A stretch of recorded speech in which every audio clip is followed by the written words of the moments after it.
This is Pucks in 7 with Ryan Paton and Victoria Matiash.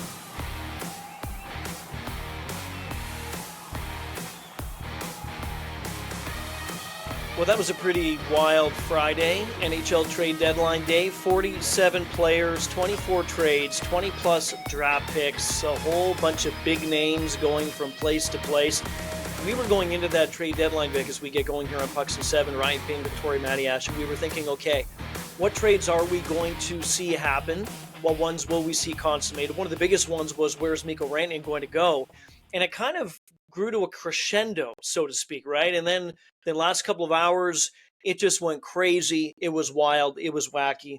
It was one of the better ones in previous years, at least that's what It's been definitely one of the better ones, I'd say, for more than, well, the pandemic was weird, so we'll say that. Yeah. But even then, 6, 7, 8 years, it was definitely one of the more entertaining deadline days. We've seen some interesting trades brokered in the past, but they were like a couple of weeks before or several days before. But this was an interesting day. What I also appreciated, because, I have to hammer out fantasy reaction for ESPN as they roll in. Yeah.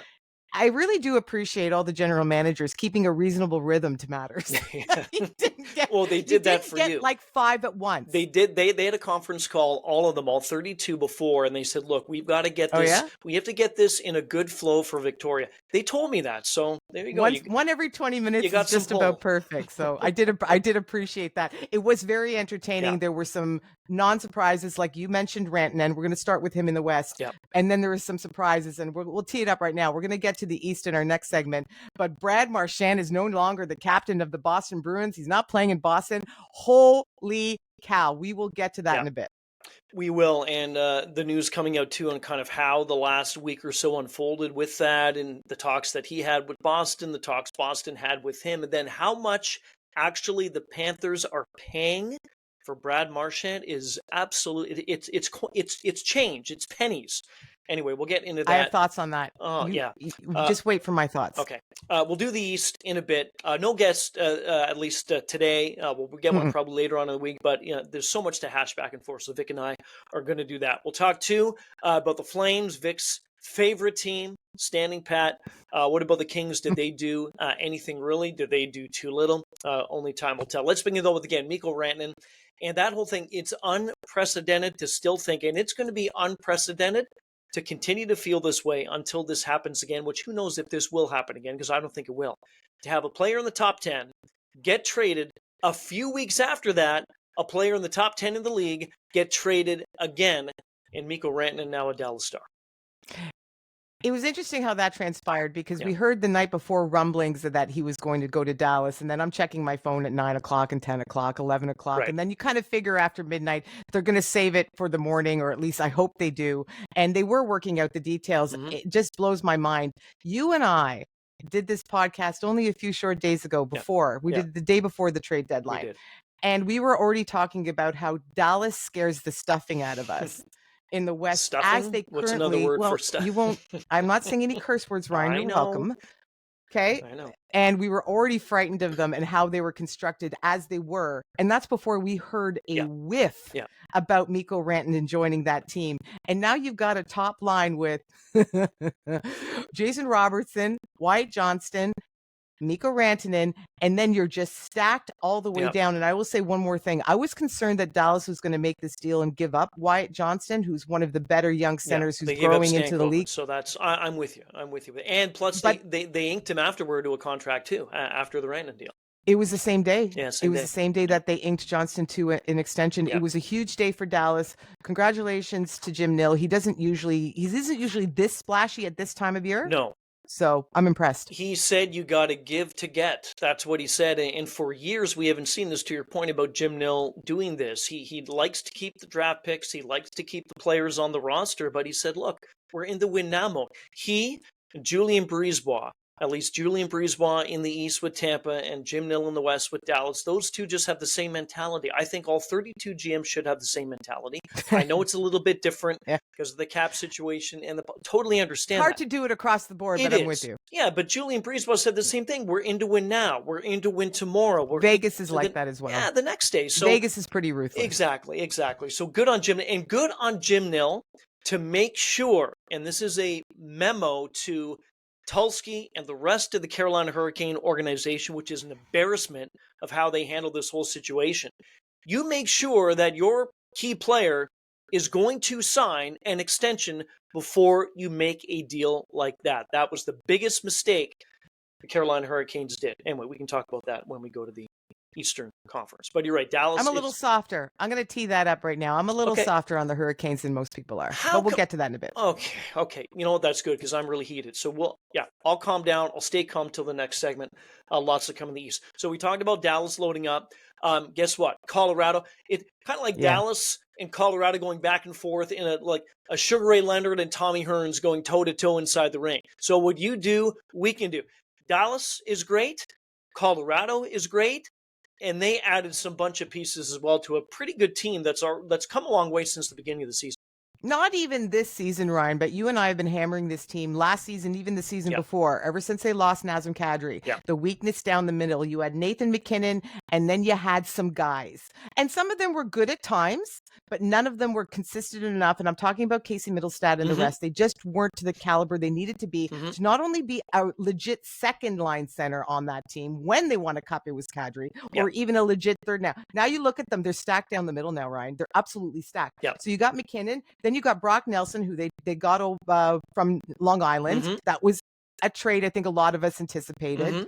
What I didn't see coming was Charlie Coyle leaving Boston, getting dealt from Boston. Good on Boston as well for making that deal, because I think that makes sense for them too. Now Charlie Coyle is your third line center. And now you have Jack Drury, who was with Carolina. He moved in the first trade. I can't keep track of those Rantanen deals. But Jack Drury was a second line center with the Hurricanes last year before they picked up Kuznetsov. He can play. He's a decent center. And now you have him out on your fourth line. Now you have an embarrassment of riches down the middle in Colorado. And they might be one of the biggest winners, I think.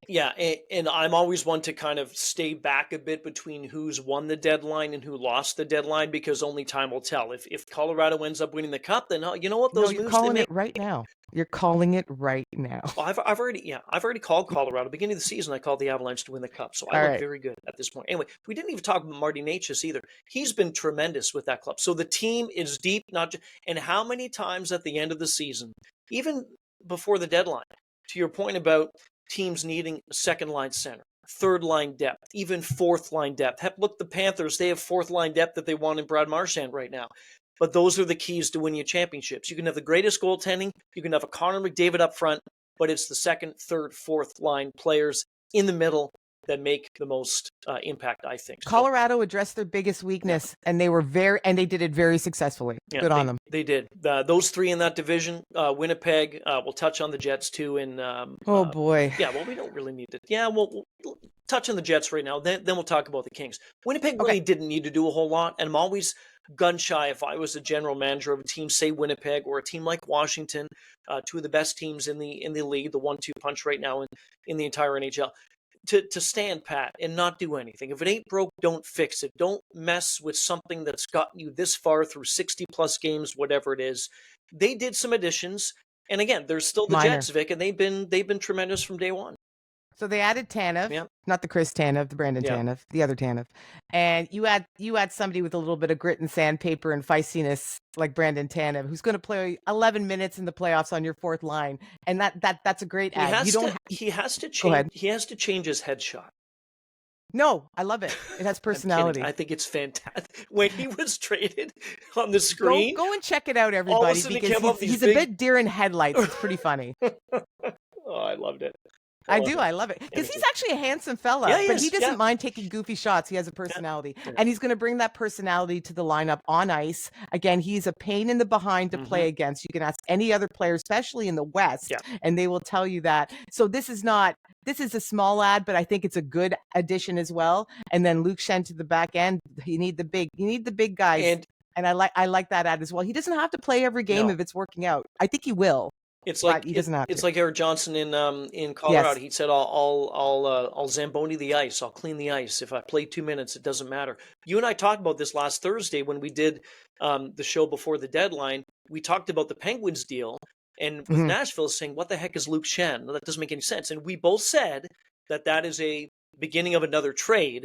And again, it did happen with Luke Schenn. The Winnipeg Jets. Did you have him going to Winnipeg? I didn't have him going to Winnipeg. I didn't have him going to Winnipeg. Yeah. No, it's a good ad for them. Yeah. And they're not messing, like you said earlier, Ryan, they're not messing with the soup. No. The chef will always tell you, if the soup tastes good, leave it alone. And they're not messing with it. Just a little bit of extra salt, a little bit of extra pepper. That's it.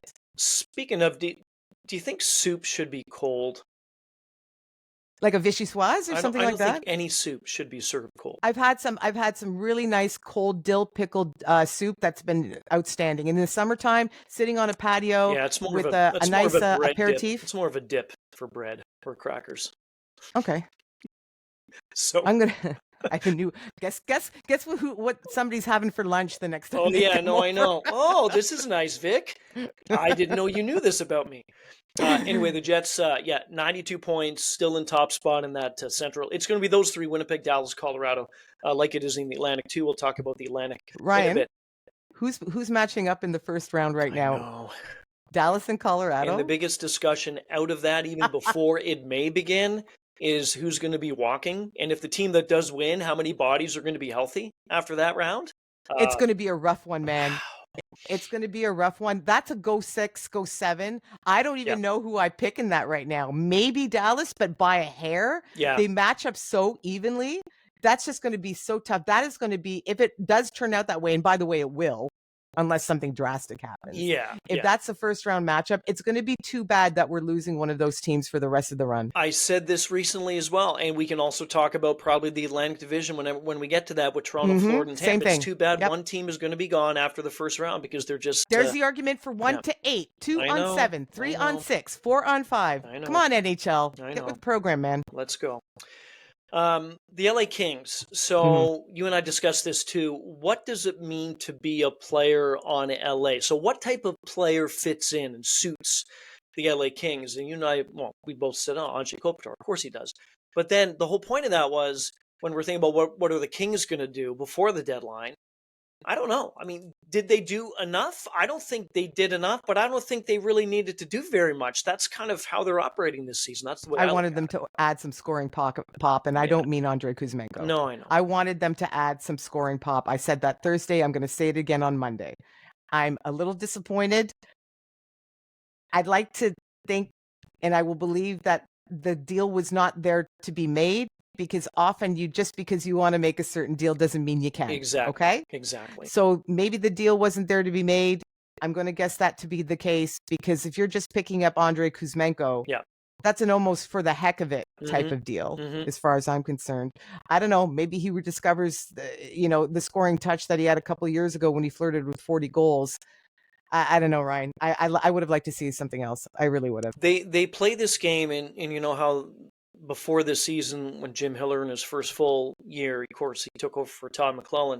That whole 1-3-1 system, that boring shutting in the neutral zone, and it's effective. To a man, people would play against them. Oh, this is boring hockey. So that is, they're 24th, I think, in the league. I could run, but they're in the bottom 7 or 8 in the NHL when it comes to scoring. So they can't score. But that's not what they do.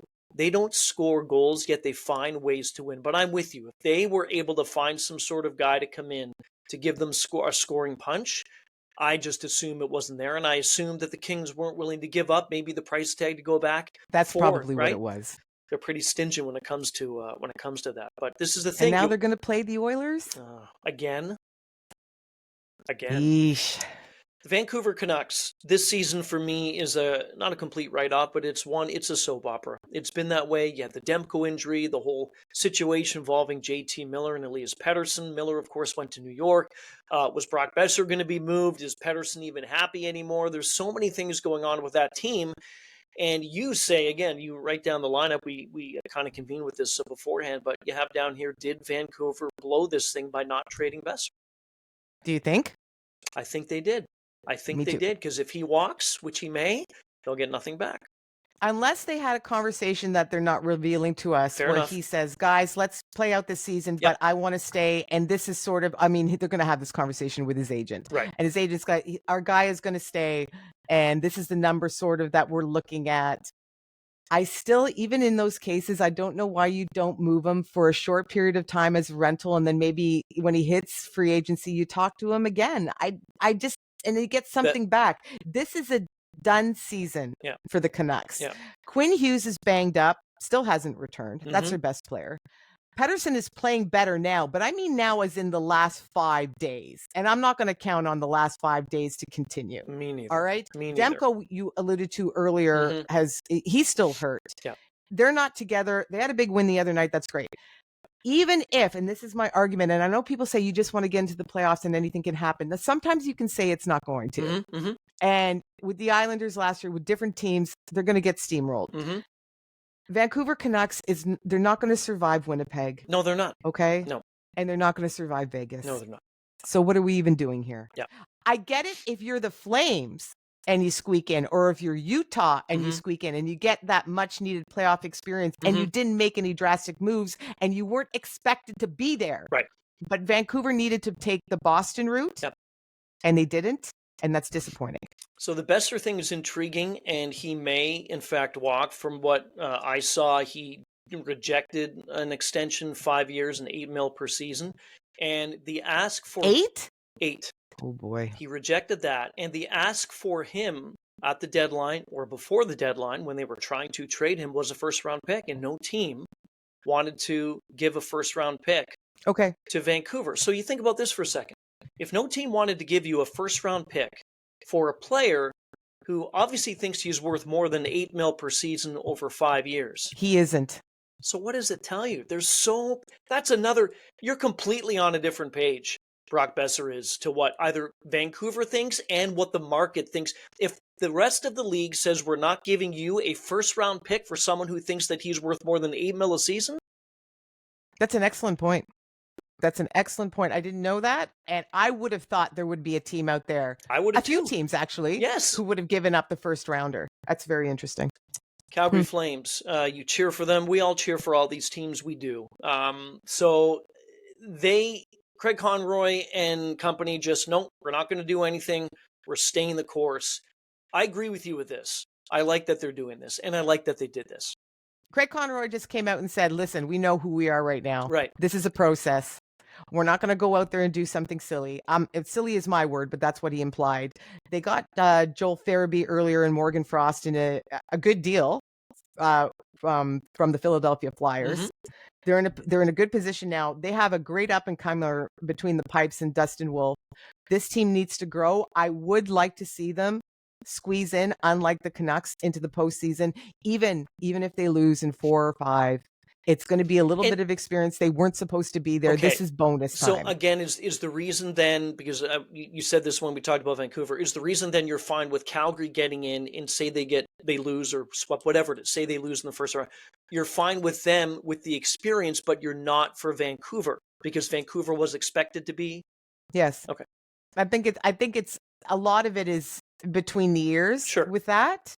And I think the Flames would rebound out of getting a little steamrolled. I don't think that would happen anyways, by the way. They play competitive hockey. Yep. To get swept is very difficult. But let's say the Flames lose to Vegas or whoever in 5. I think they're going to come away from that feeling a lot better than if the Canucks experienced exactly the same result. I think it would hit them a lot harder because expectations, and the summer's going to feel very, very long. It's going to feel very long for the Vancouver Canucks if they're on the other end of that, because they were supposed to be that much better. Yeah. Right.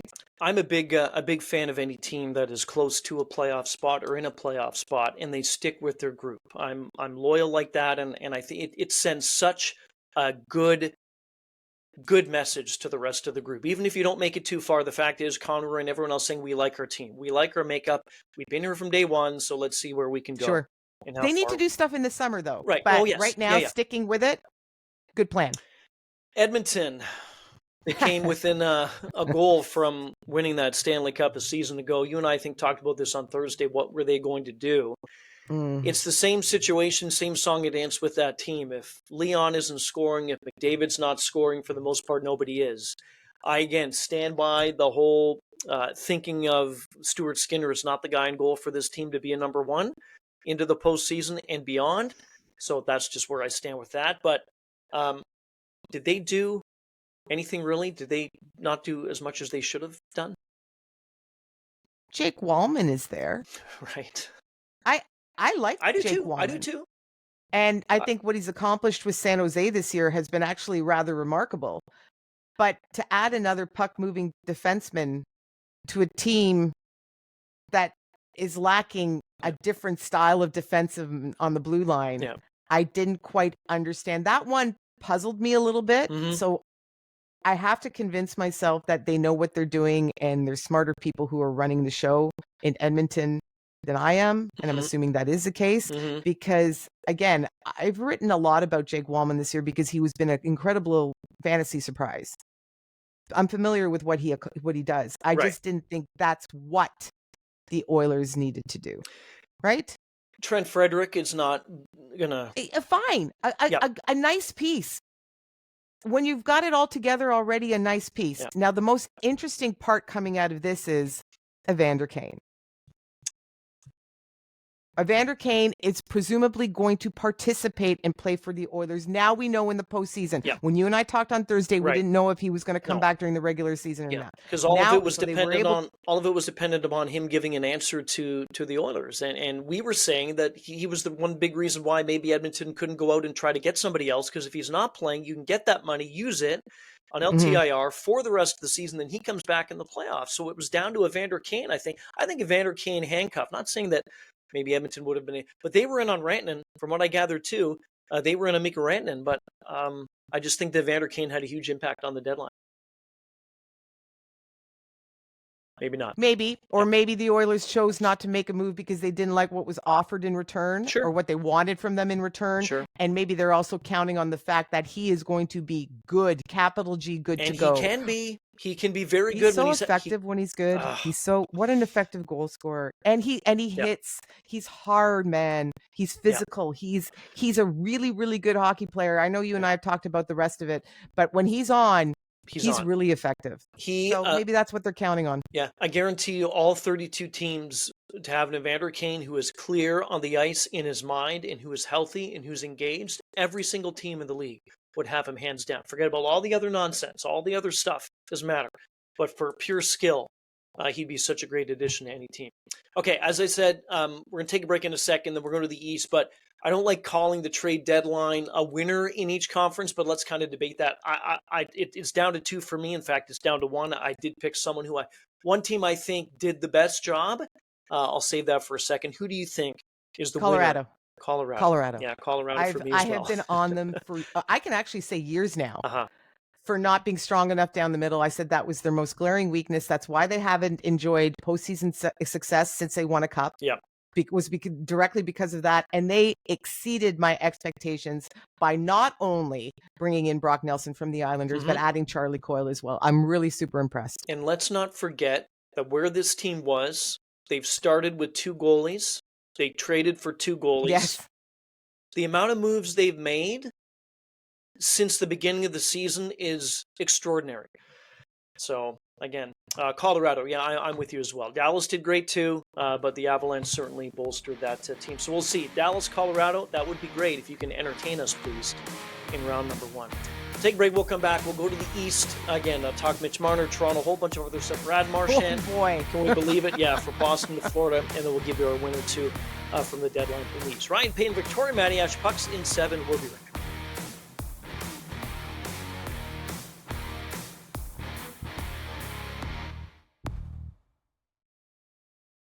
Welcome back to Pucks in 7 with Ryan Payton and Victoria Matiash.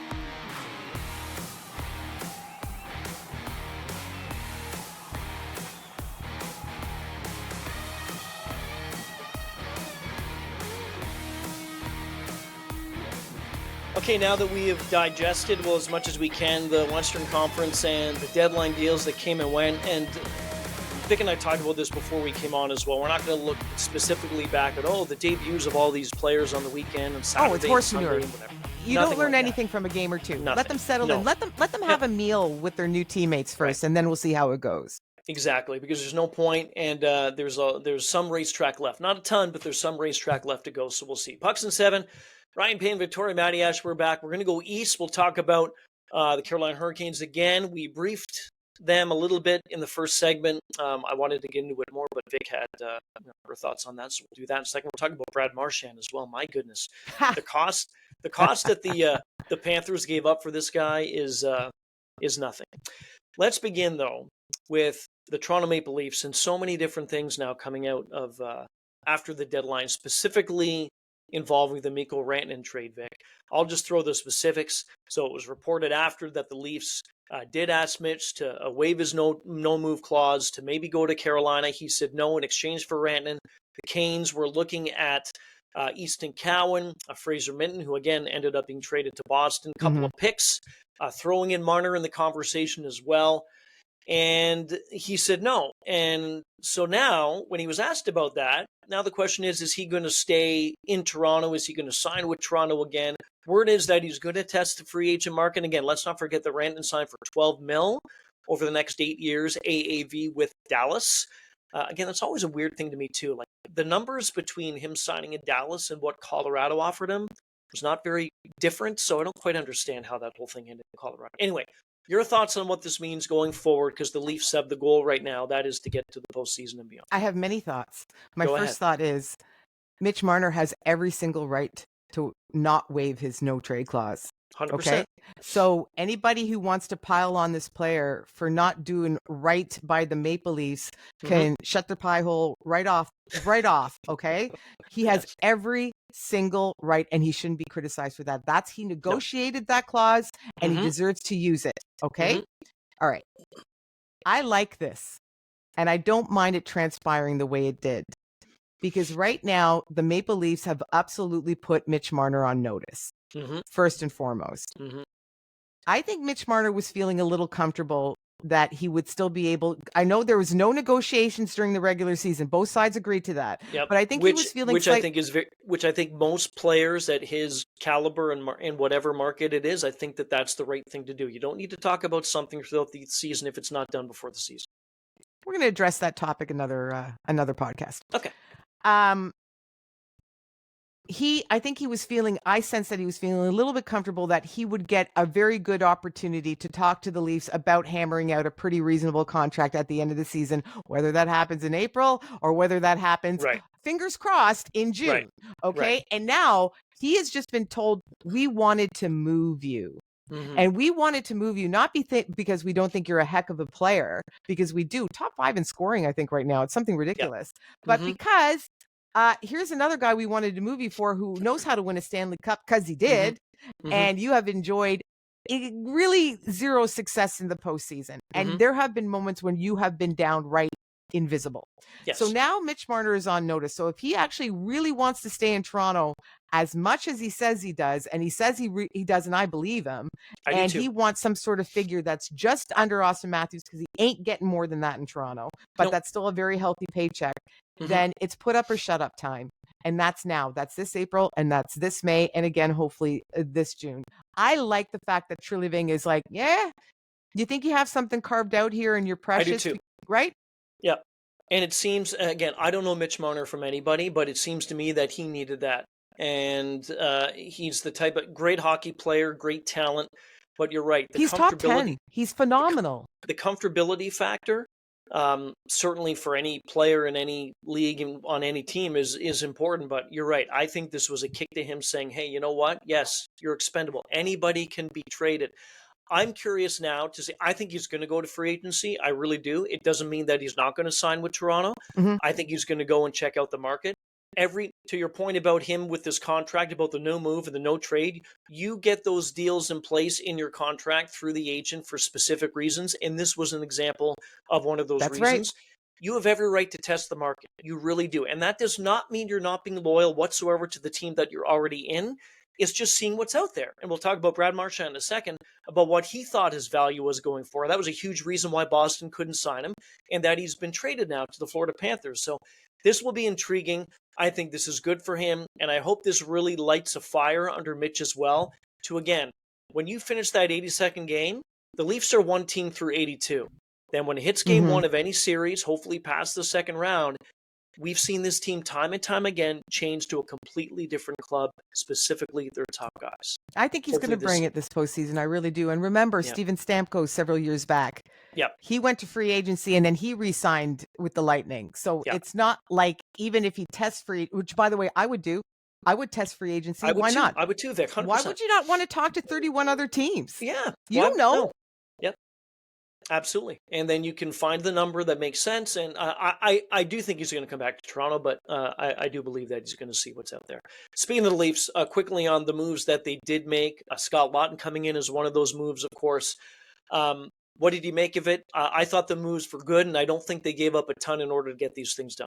I don't rue the non-Rantanen move. I think they did exactly what they needed to do. They needed a third line center. They now have a good one in Scott Laughton, who's a great defensive forward. And they needed a big, tough, nasty, unpleasant defender who's going to play on the third pair. And they got that in Brandon Carlo. And they didn't give up. I know there was the first round draft pick in Fraser Midden, but they didn't give up more than that. I think they gave up exactly what they needed to. They are in win mode now too, right? And I think they got the they needed two pieces. They got those two pieces. We'll see how it works out. Yeah, and they didn't give up a lot to get Scott for that. No, for that deal. They gave up very little to get Scott Laughton. That one flew right by you, didn't it? No, I said it they did. didn't. You got that? Oh no, do it again. A lot. Didn't give up a lot. And okay, that one was too. Right. That was too artsy. Oh, it was. Okay, hold on. Memo. Too artsy. Don't do it again. Okay, I got that. Too subtle, too artsy. I was joking about this on the weekend that when the Tampa Bay Lightning made that deal with the Kraken last Wednesday, when the deadline hit on Friday, it seemed like it was 2 weeks ago before that Friday that the Tampa Bay Lightning actually made that move. Getting Bjorkstrand, getting Yanni Gourde. Tampa Bay, back to what I said in the first segment about Julien Brisebois, this is a team that every single year, whether it's under his guidance or Steve Yzerman's guidance, whoever's guidance it is, they always seem to find ways to make them count and to make the right moves to make this playoff push. And they are, if not, the hottest team right now in the NHL. They remind me a lot of Dallas in the West in the sense that they were already scaring us a little bit as currently constructed and weren't receiving a lot of attention. It seems like in the media, the general media, Agreed. They were already concerning me a little bit. And I think they have a legitimate shot at finishing top of the Atlantic. And then they added Yanni Gourde. I think Oliver Bjorkstrand is a nice little bonus that they can move around the lineup however they see fit. He can score goals, but getting Yanni Gourde back. It's Gourde. Yeah, it's big. On that checking line, we talked about this already. We're repeating ourselves. It's just we're going to talk about the Atlantic, so we're framing it again. And now you look at that lineup up and down, very much how you're looking at it at Colorado and in Dallas, and you're starting to think, oh boy. It's going to go through. If the playoffs started tonight, it would be Toronto home to Tampa in the first round. So that'll be a crazy series. And one of those teams, it's too bad one of the good teams in the Atlantic will be gone after the first round. And as of now, the Florida Panthers, they would take on Ottawa because Florida would be the second seed in the East and the Panthers would be the second wild card seed in the Atlantic. No. How important is it to finish atop of the Atlantic? That's right. That it's huge. It's huge. It is. I think it's massive because you're guaranteed one of those really good teams is not going to. You will not face them in that second round in the Stanley Cup. I will take my chances, not knocking Ottawa or Columbus or the Rangers or whoever ends up there. So I don't think it's going to be Detroit, any of those teams. But I would take my chances with them as opposed to with either Toronto, the Lightning, or the Panthers. They are just that grade above, and I don't want to have any part of that in the first round. And let me just stand corrected. Washington, top seed in the East, so they would take on Ottawa right now. And the Columbus Blue Jackets would take on the Panthers because Columbus would be the first wild card and the Panthers would be the second. There's so much shuffling, though. It'll be Ottawa tomorrow, right? Yep. So it'll be Florida, Ottawa tomorrow. Okay. Ready? So Brad Marchand. Oh, right. Brad Marchand is no longer a member of the Boston Bruins. And that one came in right toward the end of the deadline. It sure did. And they were rumbling. So just kind of a backstory quickly. They were looking at, and I will say this, it was a tough day for the Bruins, not just with him gone, but some of the other players, some of the core guys. End of an era, they're calling it in Boston. And yes, it is. I will give a ton of credit to Don Sweeney when he came out at the end of that day. And I think it was about a 10-minute press conference. He addressed the media, talked about the moves. You could tell that he had been through it. And Bruins fans were up in arms about the moves and why they did this and why they did that. The one thing that stuck out to me was that Don Sweeney went through every player, said thank you, talked about who they were, saved Marchand till the end. And then he was asked about kind of the conversations that were going on. They had a discussion, Boston did, with Brad Marchand before the deadline. They've had a discussion for some of the year as well. They agreed on a 3-year deal, but Marchand thought and thinks that his value is more than what Boston could give him on an AAV, maybe on a full 3-year term. So in that way, and they had a discussion right up to the deadline, that's the reason why they thought, well, I'm not signing here, or at least Brad's not going to sign, so let's try to move him, and he wanted to go to Florida. The Florida Panthers, financially, are paying $125,000 for Brad Marchand because he has about $4 million left on the contract. 3 of it is a signing bonus that's already been paid. Right. And then Boston retaining 50%, so that goes down to 500, and then something else happens, so they're only paying 120, and you give up a pick. It's crazy how this all transpired. But this is the prototypical rental. Yeah. Right? So yeah. First of all, we should mention he's injured. We're assuming he's going to be good to start the postseason because it is now sounding like it's going to be the end of March. Maybe he gets a few in beforehand as a warm-up. I think the Panthers, they don't need to keep him on the LTIR. So I think they want to get him out there and get him some tours on that. On one of the scariest lines now in hockey. So they definitely want that to have. Are we sure? Because I'm certainly not. Are we sure he's not re-signing with Boston in the summer? Oh, Victoria, I'm so glad. And usually I was saying Victoria, I'm mad. I'm not. I'm so glad you said that because I firmly believe that he is going to re-sign. I really do. I don't think that he can end his career. I do not think that. He's one of the players that I don't see, like Crosby. I don't see him not ending his career with the Boston Bruins. You never get mad at me. What are you talking about? No, I don't. What? Victoria. The I think there's a very good chance, and I think that's why the price was so incredibly low, because Florida's just getting a rental. First of all, he's not re-signing in Florida, okay? No. So if he goes somewhere else, he wants to test the market, that's all fine and good. I think the writing is already on the wall. I will be more surprised if he signs somewhere else than if he re-signs in Boston.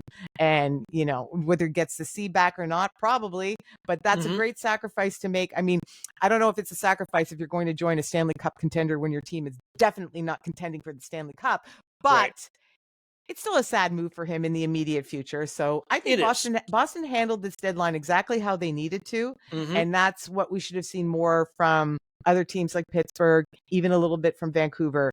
And I think they dealt with it beautifully. They did, and you have to, when you're a team as good as Boston's been, sometimes you realize that things need to change, and you have to address that. Take a deep breath, get gutsy, and do what you did. That's, again, a lot of people put Don Sweeney under the bus, and they've done that for months and months and months, maybe years, but I've got a lot more respect for him now after what he did and the moves that he made, tough ones, than I did before that. Cute quote from Marchand today when they were talking to him, and oh my goodness, Ryan, I know you feel the same looking at him in like the Panthers hoodie and the Panthers ball cap. I'm going to need some time with this one, but they're asking him, well, you played with Sam Bennett at the Four Nations, and now he's, you know, pegged to play on a second scoring line with Sam Bennett at center, of course, Matthew Tkachuk. Yeah. And what do you think about playing with Sam Bennett? He goes, he's still a scumbag. They're going to get along just fine. I think they already do. Yes. The only thing that could be worse is than seeing Brad Marchand and what he was wearing today would be the jersey that you have of the Florida Panthers. I was actually going to wear it today to commemorate this, but can't wait till the postseason. Yeah, it's coming.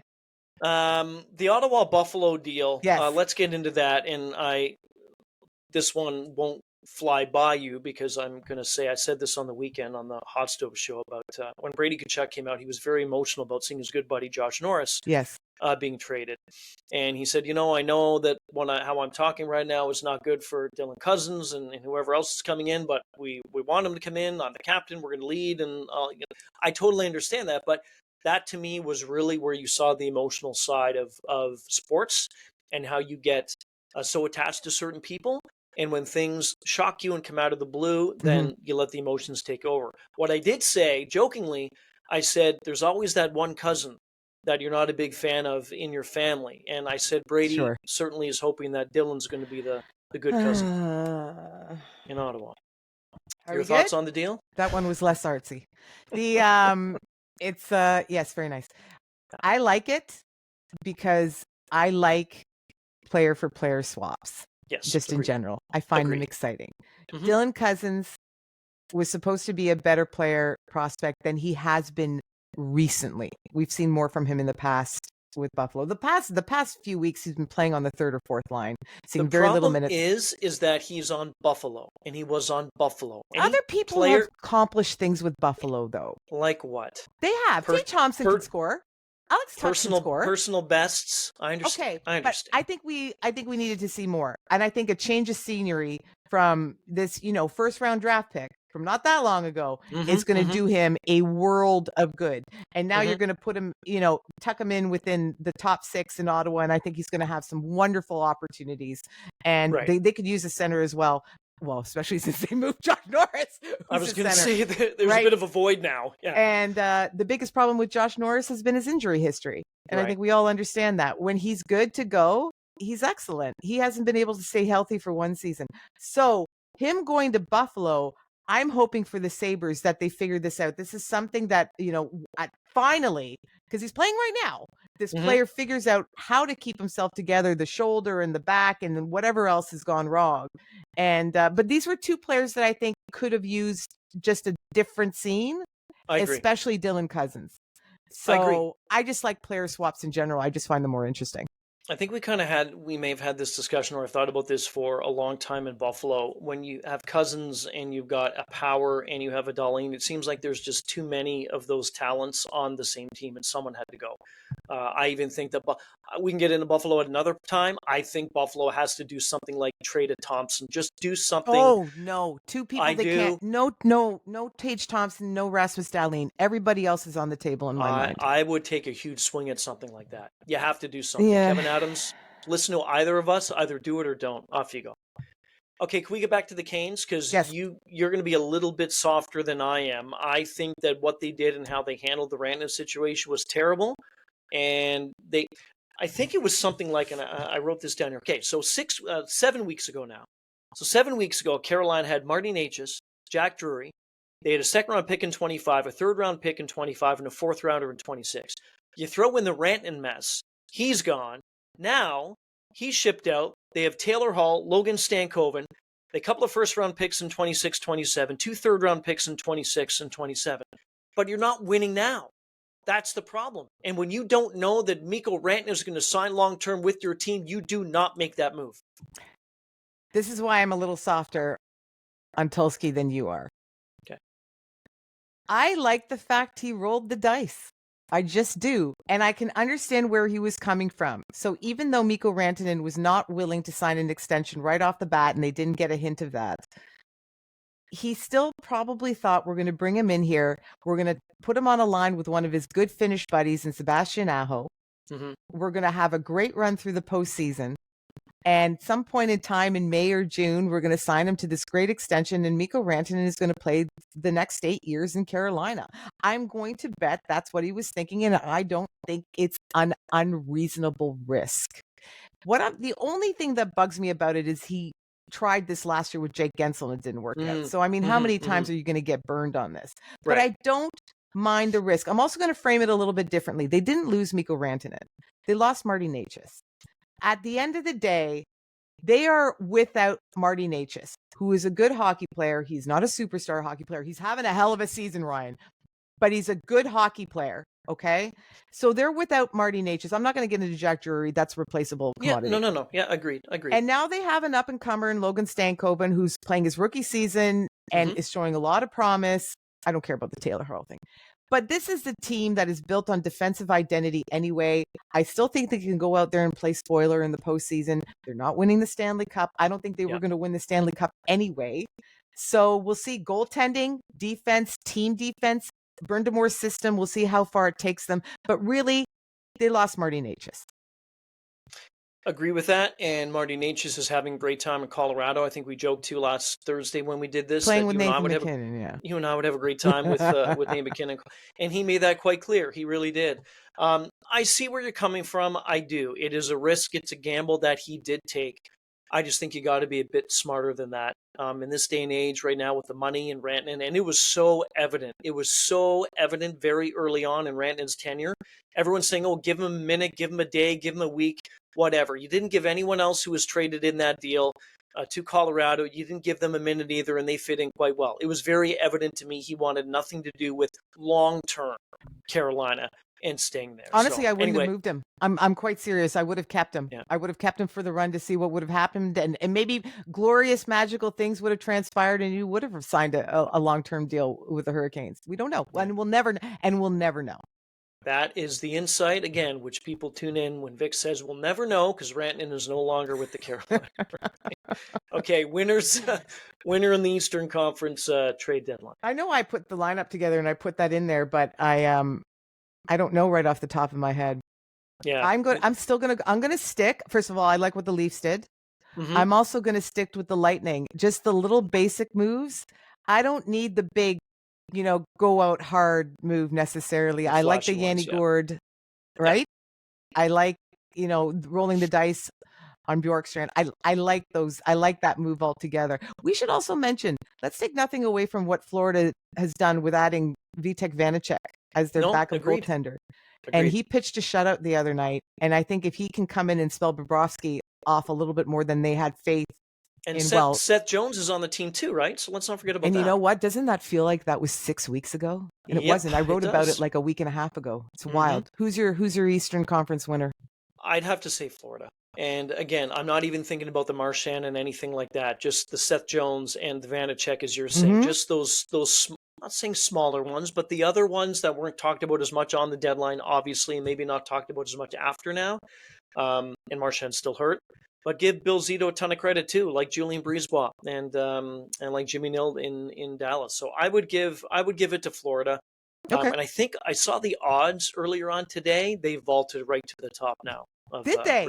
Repeating as Stanley Cup champions. I'm pretty sure. I wonder if that's the Marchand factor. Yeah. Yeah. Dallas is up there. Tampa's up there. Florida's up there. Colorado's up there, obviously. We're so reactive. We don't even know how this is going to work out yet. I love it. I think it's so fun. So what are we at now? What's today? The 10th? It is. So we've got a little bit over a month, and it's going to be quite a ride to see how it all. We thought everything was sort of sorted in a few divisions in the East and the West, now it's going to depend so much on who finishes at what top and where, and who doesn't play who, and my goodness. There's different times of the year, and we'll end it now. There's different times of the season in the league that you look forward to.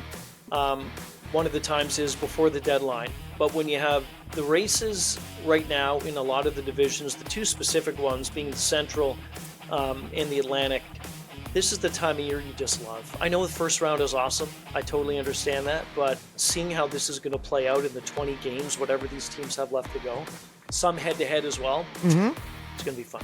Can't wait. All right, we're out of time. We'll be back later on this week. Thanks for listening and watching. Pucks and 7, Ryan Paton, Victoria Matiash. This has been Pucks and 7, available on the SiriusXM app and wherever you get your podcasts.